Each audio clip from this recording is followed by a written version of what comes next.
ഗെയിൽ വാതക pipe line പദ്ധതിയുമായി ബന്ധപ്പെട്ട് ഉയരുന്ന ആശങ്കകളാണ് പദ്ധതിക്ക് തടസ്സം.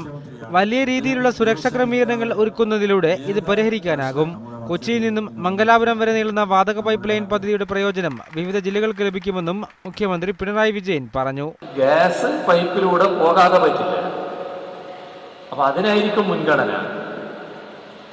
അതേസമയം ഗ്യാസ് പോകുന്ന വഴിക്ക് ആ പൈപ്പ് ലൈൻ ഇടുന്ന സ്ഥലങ്ങളുമായി ബന്ധപ്പെട്ട് ആളുകൾക്ക് പ്രത്യേകമായ വിഷമതകൾ ഉണ്ടാകുന്നുവെങ്കിൽ പൈപ്പ് അതിലേ പോകണം. അതൊഴിവാക്കിയുള്ള മറ്റ് പ്രയാസങ്ങളൊക്കെ പരിഹരിക്കുന്നതിനുള്ള നടപടി ഗവൺമെന്റ് സ്വീകരിക്കും. സ്മാർട്ട് സിറ്റി പദ്ധതി സമയബന്ധിതമായി പൂർത്തിയാക്കും.